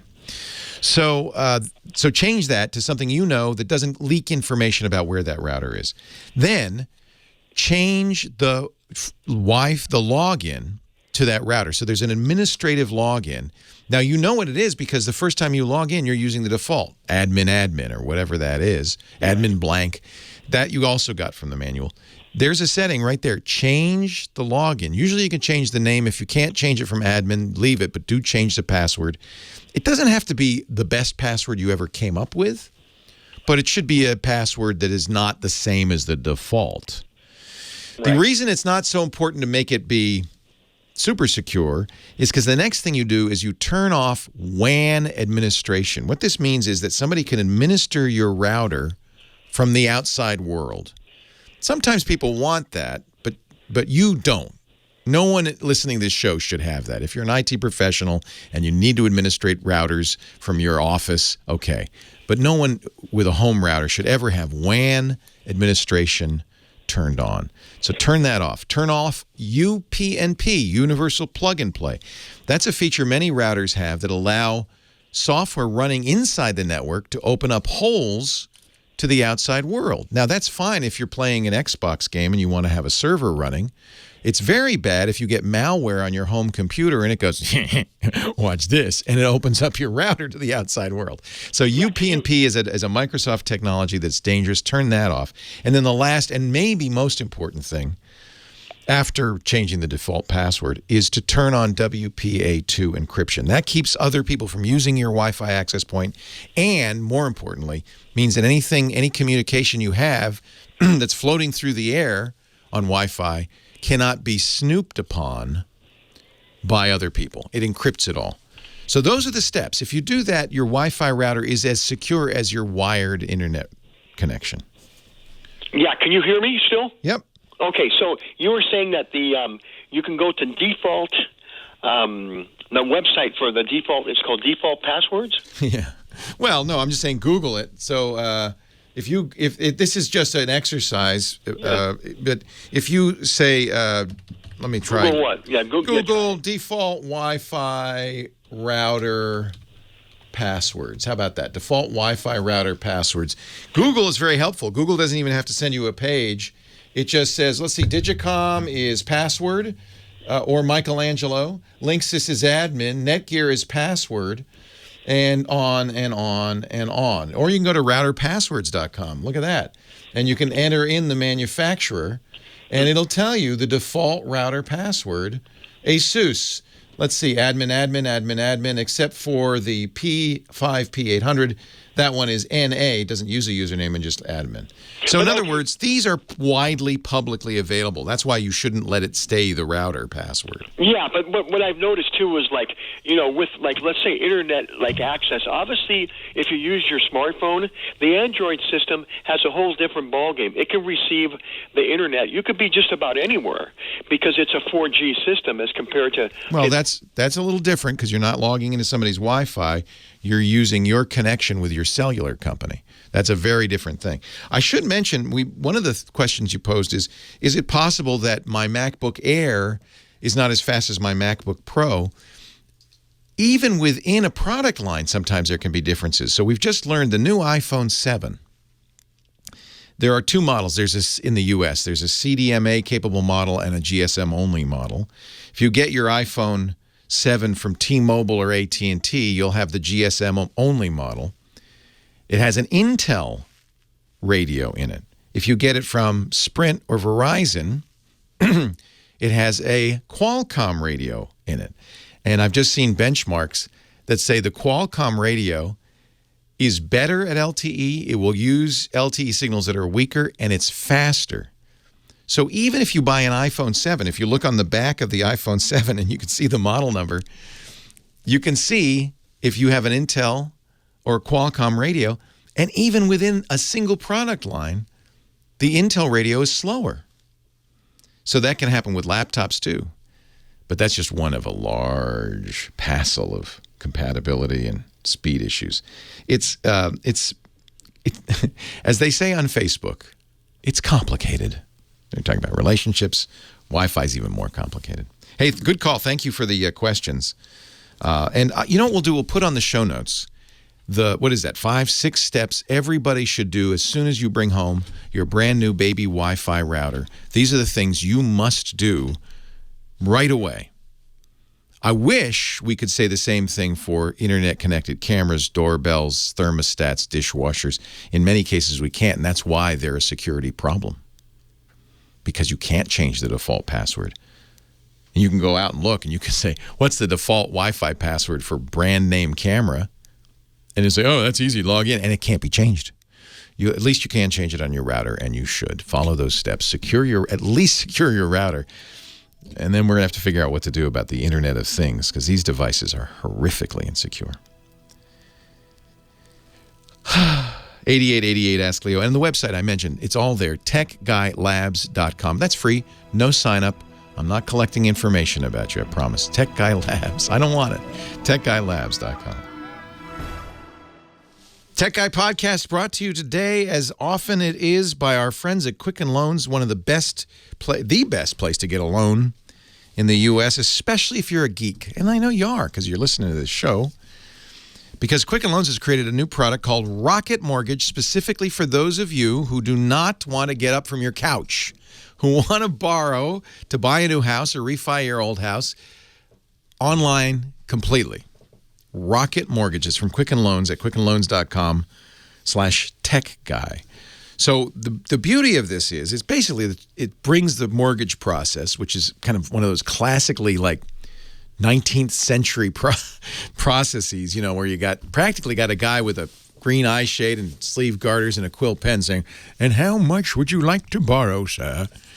And then he looks it up, you know, he goes, licks his finger and goes through the pages of. Not anymore. With Rocket Mortgage, you don't have to get up from the couch. You can do it on your phone, your tablet. In fact, they have a video on the Quicken Loans site, at quickenloans.com/techguy, of a couple looking at a house saying, we want this house, let's get a loan, and doing it right there. You can submit your pay stubs, your bank statements online with a touch of a button, do it all on your phone, and they approve you fast, because computers, right? So you get approved in minutes for a custom solution that's tailored to your specific financial situation. Just a few questions, very fast, very easy. And then you go, hey, we're approved. You show the realtor, we're approved. See, look, it says that. We're approved. That's pretty cool. Rocket Mortgage. So here's the deal. Go to quickenloans.com/techguy when it's time to refi or time to buy. Maybe you're not in the market right now, but just write it down. quickenloans.com/techguy. Rocket Mortgage from Quicken Loans, equal housing lender, licensed in all 50 states, NMLS consumeraccess.org, number 3030. We thank Rocket Mortgage by Quicken Loans for their support of the Tech Guy Show. And just pay them back, pay it forward. When it comes time to get that loan, just remember, quickenloans.com/techguy. Or you can have the guy with the green eye shade and the garters. Well, hey, I don't know. I'm talking out loud to myself. Sorry about that. Leo Laporte, the Tech Guy, 8888 Ask Leo, the phone number. Website, techguylabs.com. Well, I had to pull some shenanigans, but I was able to get the new Google Pixel phone. It came out officially. It was announced, of course, a couple of weeks ago, but it started arriving in people's homes on the 20th, on Thursday. I was on a plane when Google had its announcement on October 4th. And couldn't get to the Google Store site until later that day. And when I ordered the new Pixel phone, besides gasping when I saw the price, I then gasped a second time when I saw that I wouldn't get it till next month. And I thought, well, how am I going to review this for you guys? So fortunately, Verizon has them in stock. And you can go into a Verizon store and you may not get the model you want. This is only a 32 gig storage model, but I was able to get the Pixel XL. And I've been able to play with it for a couple of days to give you my thoughts. First of all, inevitably it's going to be compared to Apple's iPhone 7 because they're roughly the same price. They're the flagship phones from the flagship creators of iOS for Apple and Android for Google. And these days, I mean, I think if you're going to get a phone, you're probably going to want to get it either from Apple or Google. I'm not sure I can, confidently recommend Android phones from other manufacturers only because Google's the only one that guarantees you're going to get timely updates. And that's pretty important on any platform, but especially on Android. The first thing you'll see immediately, the iPhone I got was the 7 Plus, the larger one. So these are roughly the same size. And I got the jet black back. The first thing you'll notice immediately is how much nicer the hardware is for the iPhone. It just feels better. It just feels like it was crafted. And the Google phone, like a lot of Android phones, it's not bad. It's got plastic back. It doesn't feel quite so a work of art. And I should point out the pricing is very similar. So it's not like this is a less expensive phone. Where Google excels is in the software and the operating system. iOS operating system, if you're used to it, is fine. And certainly for a lot of people is all they need. The iPhone 7 is snappy. It's fast. Great camera. No one denies that. Even the screen is pretty good, 1080p, not quite as high resolution as the same size Pixel, but good enough for sure. Where I think Apple falls down is iOS, and as nice as iOS 10 is with messages, we were talking about the new messages features, there's still things that Apple just doesn't seem to want or can do with its user interface. For instance, with Android, I can have aliases, so I can have an icon for an app in more than one place on the screen, which I find handy. Maybe there's one I have on the front page, but I also have it in my folder somewhere. I have much more flexibility in terms of widgets and things you see on screen. Apple, it's an array, a grid of icons, and that's that. There's no choice. But where you'll really see the biggest difference is in the artificial intelligence, the assistant. Apple has Siri. Google has this new Google Assistant. And Google Assistant is remarkable. It is light years ahead of Siri. So if this is something that's important to you, the ability to talk to your phone and have it talk back to you and even do things for you, Apple is behind, and I think probably irrevocably behind in this race, partly because Apple wants to protect your privacy. So Apple's less likely to read your email. Google's more likely to read your email.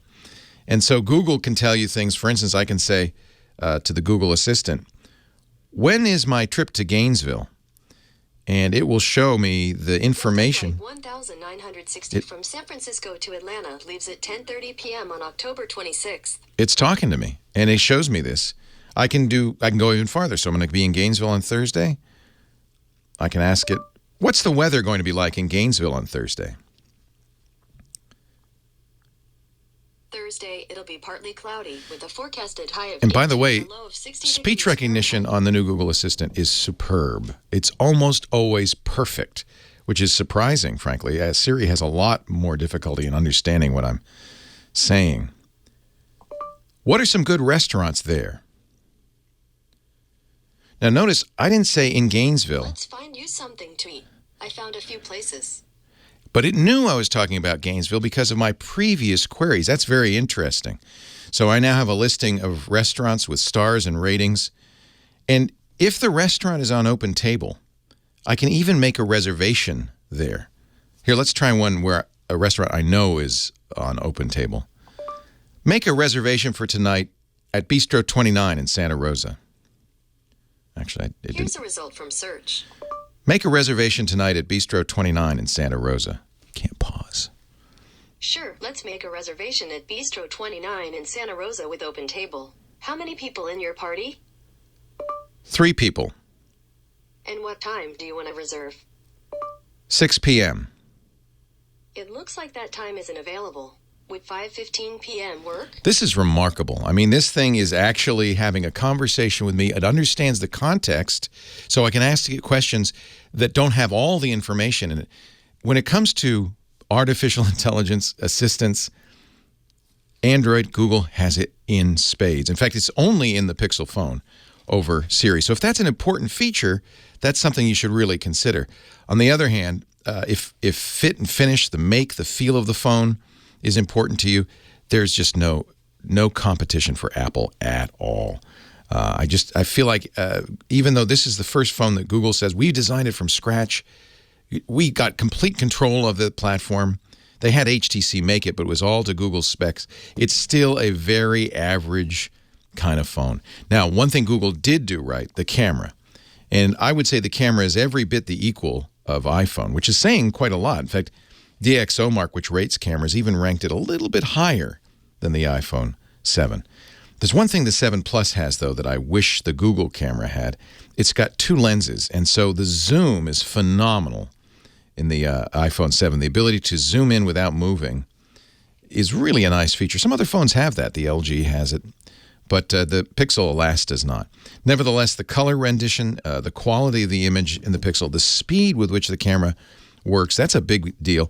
It has HDR turned on all the time, so it really handles high contrast variable lighting situations quite well. It's an excellent camera. It's the first time that a Google phone, a Google Android device has had a good camera. There are other great cameras, the Galaxy S7, even the Note 7, the exploding phone from Samsung. Excellent, excellent cameras. But Google has kept up with this on the Pixel. Sorry, I'm not talking to you today. That's the only problem. Sometimes when I say the word Google, it wakes up. Anyway, very nice phone. I'm disappointed that that Google's charging so much for it. But the thing that I find fascinating, in the long run, the thing that's going to be really most interesting about Google is this artificial intelligence, this Google Assistant. It's going to be available in the Google Home, which is their competitor to the Amazon Echo, a little device. It looks like a, air freshener that sits on your mantle or in your kitchen or on your dresser, and you can use the same conversational style that I just used with the phone with it. This is where Google is starting to lap the competition. It's the best I've tried anywhere. The question is that what we want? Do we want to talk to our phones? Do we want to talk to our devices? Do we want to interact with an assistant? I think as they get smarter and smarter, we will. This is kind of the magic future we talk about. Remember HAL 9000, 2001? Well, everything except that, I'm sorry, Dave, I can't do that. That part, I don't want that part. But everything else, that's kind of what you want, right? Talk to the computer. Have it talk back to you. Would you like to play a game of chess? Sure. And I think Google is really onto something pretty amazing. So it's not a perfect phone by any means. It's awfully expensive. Great camera, great assistant. It's the best version of an Android phone out there. But if you're an iPhone user, you don't have to feel too left behind. The iPhone 7 is pretty amazing too. Leo Laporte, the tech guy. Under my thumb, this Google Pixel. Wow, this is a good one. I hadn't tried this. Somebody in the chat room, Latif, suggested I try this with the Google Assistant, and it kind of shocked me. Let me just wake up my phone and I'm feeling lucky. Nice. This is the part where the music starts, and I get to be a game show host. What? This is coming from my phone. Welcome to Are You Feeling Lucky? It's like a game show, but you don't win any money or prizes. Okay. It's even got a laugh track. I'm happy to say that I'll be your host today. How many people do we have? 1. We're playing solo. I've loaded up 5 questions. You want to play? I like you already. And I also like the name Mustache. So I'll call you Mustache. Ready or not, the game is starting. To end the game early, just scream stop. This question is a good read. Pick the word that means having feelings that are excitable and obvious. Emotional, lackluster, or Billingsgate. Billingsgate. Stop! Stop! Stop! Well, wow. That's what we call an Easter egg. I imagine there's others in here, but that's fascinating. That's a lot of effort. Somebody spent some time on that. I can't do that in an iPhone. 8888 Ask Leo. That's the phone number. Hey, let's go to our friend Ellie in Honolulu. Hi, Ellie. Hi, Leo. I haven't talked to you in a while. How are you today? Okay. Good. Do they have that Google thing as a standalone device, like you get the Echo? The Home, yeah, it's called the Home.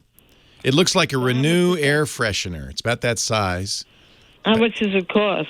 I think it was $129, as I remember. I just ordered one for delivery in a couple of weeks, so hold off till I get it. But now, I know Ellie's blind. We've talked before, and I would imagine that something like the Echo or the Google Home could be very useful for you. Well, I have an Echo here. You're used to the speech interface. Yeah. The problem with the Echo is it's pretty dumb. It doesn't do many things. What it does, it does well. But imagine, hey, at least we can play that game show on the Google Home. Yeah. That's pretty fun. I was laughing. Isn't that funny? Yeah. Should I try another one? Let's try another one. Latif has a bunch of them. Here, let's try another one. Make me a sandwich. I wish I could. Luckily, I can help you find out how to make a sandwich. So she's doing a search. Now, the other thing the assistant does is, now this is of less use to you as a blind user, but it will put buttons up underneath the response that you can push. But remember, I have partial vision. Okay, you might be able to see these then. So here's the buttons that popped up. How to make the perfect sandwich. What can you do? So that's a question for the assistant. Can you beatbox? Wait a minute, I got to try that. My friend here can throw down some beats. Now, as it turns out, this is something that Siri can do. Let me just try this with Siri. Can you beatbox? I'm sorry. Oh, apparently not. Let me try it again. You got the same Siri voice I do. Can you beatbox?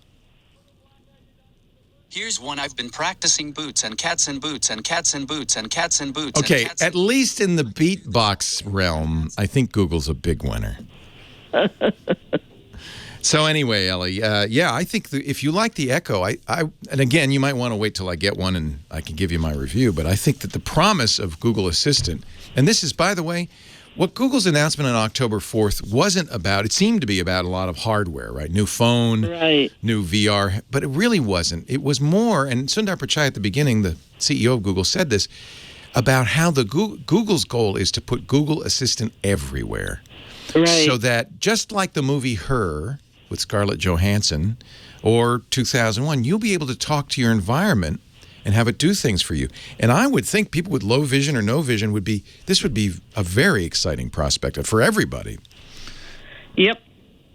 I mean, the idea that I don't have to sit down at a keyboard, but I could just ask for stuff. And if it's intelligent... No, that's the way I always wanted a computer to be many years ago. Have you ever tried the app Hound? Hound is very good. Yeah. So this is an interesting story because this is the folks that did SoundHound, which for a long time was a program you would hold up to the music that was playing in the hairdressers or the airport and say, what's this song? And they would tell you. So they had some sort of recognition system built in. And then out of nowhere, they came out with an assistant, much like Siri or Google, that really was fast and did things like book hotels very, very well. So I love Hound. The problem is you have to launch a separate Hound app. Same thing with, frankly, the Google Assistant on an iPhone. You have to launch the Google app to get to it. Right. So ultimately, I think the key is going to be using the speech assistant that comes with the platform.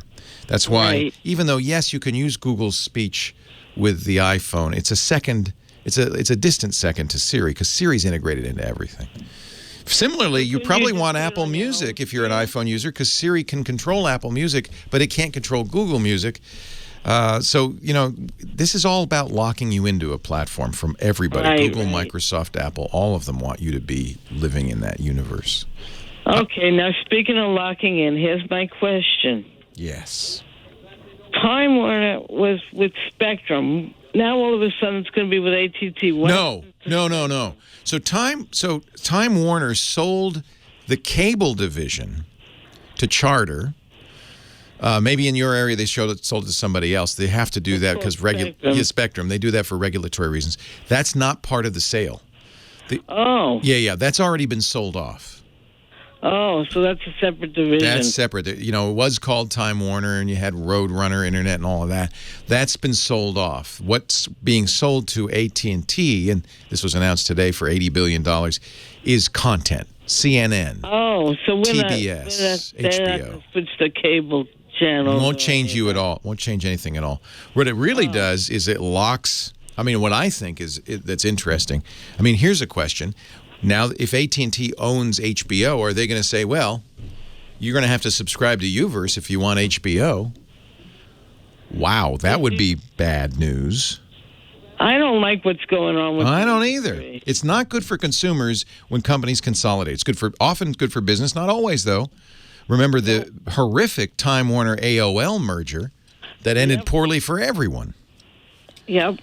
So there's a lot of questions. What's sad is that currently the regulatory environment in this country is such that it seems unlikely that they will stop this. And it's going on with the airlines. It's going on everywhere. But we're in maybe it's Citizen United decision by the Supreme Court where corporations are people too. Maybe it has something to do with our really horrible campaign finance situation.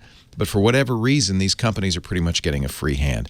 It has pretty much destroyed the radio industry. Only a few companies now own all the radio stations in the country. That's not been good for listeners. Probably impolitic of me to say so since I work for one of the big companies. But you almost have to if you work in radio, right? There are very few independent radio stations anymore. And I don't think that's a good thing. But it's the situation. Leo Laporte, the tech guy. More of your calls right after this.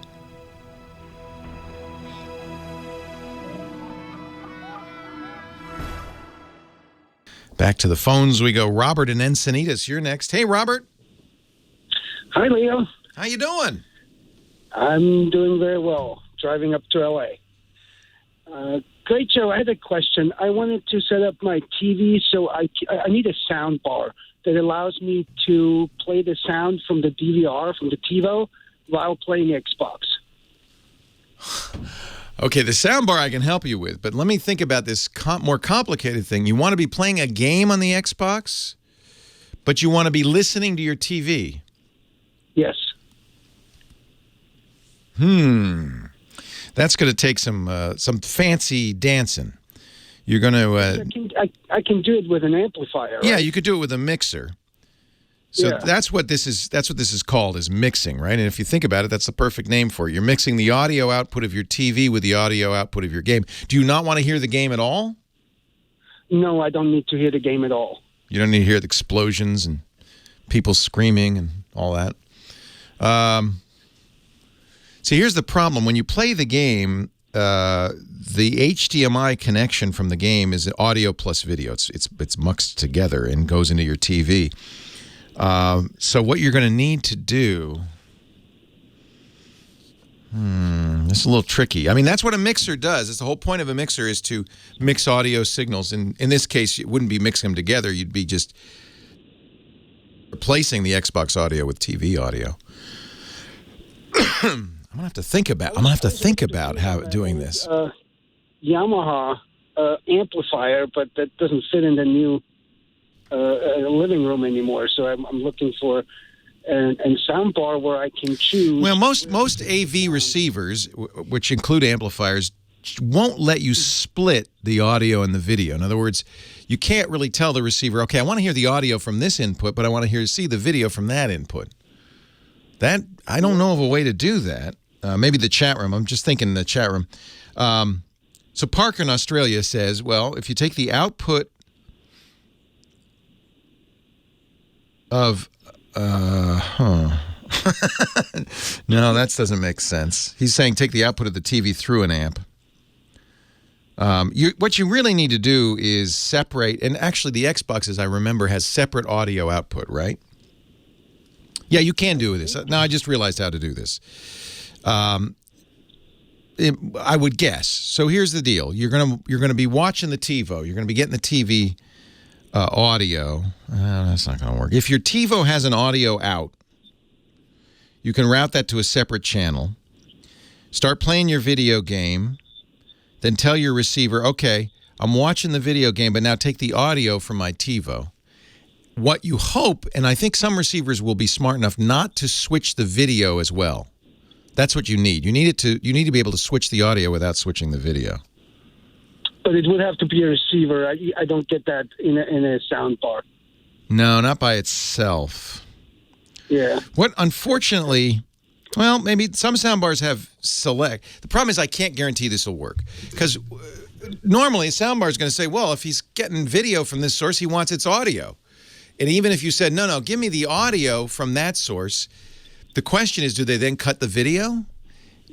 Soundbar, most devices are going to, I think, be too smart. They're going to say, no, we got to make sure the audio and the video go together. You can't have audio from one place and video from another place. This is going to be an interesting question. I'll tell you what, I don't have an answer off the top of my head. The first thing to try would be to take a separate audio output of your TiVo, put that into a soundbar. Any soundbar that allows 2 inputs, you could do that. And then listen on the soundbar to the audio output, and then you should be able to see your TV. Yeah, I guess you could do that. So Vizio, Samsung, and other soundbars have multiple inputs. You just tell the soundbar, the soundbar to listen to the TiVo, and then you tell your TV, pay no attention to that. watch the Xbox. Wow. Here we go. Scooter X found a post on AVS Forum. It's an older post, but I think it'll give you an idea. Using different video audio sources using a soundbar. Well, that's exactly the answer. Tell you what, we'll put this in the website, techguylabs.com, and you should be able to find that there and follow those steps. Wow, that's an interesting question. It's fun. We get always interesting, different questions on the show. People trying to do unusual things, and that's one of them. Sam, Orange County. Hi, Sam. Leo Laporte, the tech guy. Hi, I'm a student, and I have an iPhone 6 Plus, and what I did was it had a few issues when I bought it. The time I got it was 2 years ago in December, and it came with a defective auto stabilizer, and that eventually showed up, and so I took it to the Apple Store, and they gave me a brand new one. Nice. And so I was very happy with that, and with the 7 out, and I'm a huge Apple junkie, and so I got to have the latest iPhone. I thought it'd be a good idea because it's in the best condition it'll be because it's a brand new one. That's right. It doesn't have any brand new accessories or anything. They just gave it in that little slim box. Right. Just the new one.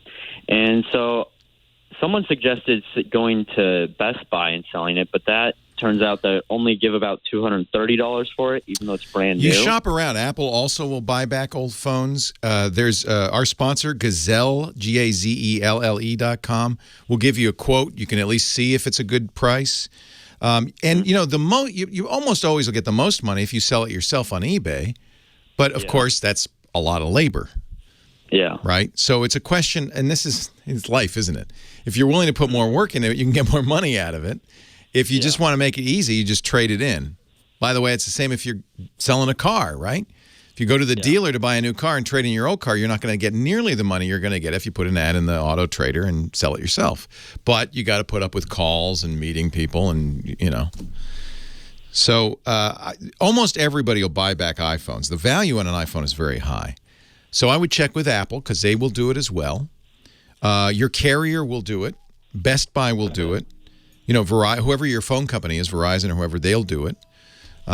Typically, Best Buy and Verizon, people like that and I think Apple too, have a fixed price. Somebody like Gazelle, they'll ask you, what's condition, blah, blah, blah. So you might get more money. I'd at least try them. And again, the disclaimer, they're a sponsor, GAZELLE. Leo Laporte, the tech guy. And another one buns, and another one, and another one bites the dust. Here he is, the Giz Wiz, from what was formerly Mad Magazine and is now known as Ma Bell Magazine, Dick DeBartolo. I did not realize we've been talking about the big business story of the day, which is that AT&T is buying Time Warner for $80 billion. And I've been saying, well, that's Time Warner. They own HBO. There's a content company. That's all they do now. HBO, Time Magazine. Do they still have that? I don't even know. They still have Time Magazine. Yes. Do they still publish that? You know what? Yeah, I think they're spending time off someplace else, too. I think they're down to Mad as their only magazine. They're getting, so among HBO, CNN, TBS, TNT, Time Magazine, they're also getting Dick's boss, Mad Magazine, yes. Dick's company. Well, they'll get DC Comics. Okay. And then under DC Comics is Mad. Wow. So AT&T, I guess you won't be doing any more of those Ma Bell fake ads anymore. What, that wonderful company? Dick DeBartolo joins us. He's Mad's maddest writer, and he's the GizWiz. Brings us great gadgets each and every week. You'll find him at gizwiz.biz. Hi, Dickie D. Happy birthday. Yeah. Belated happy birthday. Thank you. Yeah, it still works. It still works. Yeah. I was just telling Dick I don't do it on, I don't tell people happy birthday on Facebook. Because I'd be doing it, like I have enough Facebook friends more than 2 or 3 times a day, I'd have to say, come up with something clever. Because you don't want to just say happy birthday, Dick. You have to say something clever, you know. May this day of birth become a legend throughout the time of ages because of you and your mother, forth giving to the humankind. And then... Oh, that's so funny because that is exactly what your mother posted. So I see where you get your humor from. I prefer to say happy birthday in person. Happy birthday. Okay, that sounds good. Thank you. So what have you brought us? What's my gift for your birthday? Photo Plus Expo was in town, and I was over there yesterday. Love that, yeah. And I stopped by Joby. We all know Joby. They were the first to make those articulated tripods with knuckles so you could bend them around trees and park benches. You know that Joby's in Petaluma, right? I was going to say to you, the guy said to me, hey, say hello to the folks at Twitch. Now they're closer than ever. We can walk to their new building. Yeah, I love Joby. Yeah, they make it's called the Gorilla Pod, right? Yes, exactly. So yesterday they were showing for the first time in New York City the Joby Grip Tight POV kit. This is kind of clever. So this is a handle for people who use their smartphones to take pictures and videos. So it's very small. It clips on big phones up to the iPhone 7. Yes, 7 and the 6 Plus. And so with the handle bent behind it, you can hold it for stills. Bend the handle down, and it's nice for holding for shooting videos. At the top, there's a little device that slides out, and that is a Bluetooth shutter release. Whoa! At the bottom is a cold shoe. So if you have one of those little LED lights that you need to light a scene, that can slide onto the bottom of this device. You'll be like a cinematographer by the time you're done. Exactly. And then the handle also folds out. So if you want to put your phone on the table and use that as a handle as an easel handle, so you can watch the videos you just shot or movies or whatever. This is kind of cool. It's pretty neat. Yeah. It's $49.95. A couple places still say pre-order, but it will be in the marketplace very, very shortly. Now, there's one thing I got to point out. They have an image of with the handle folded down so you can hold the handle, and then they're using the hot shoe for a microphone. But notice the microphone is plugged into a non-existent headphone port. So, that's very. do not attempt this with an iPhone 7. As we have learned, you can't actually drill a headphone port into an iPhone 7. Well, you can, but nothing will happen. Nothing will happen. You'll have a hole in your iPhone 7.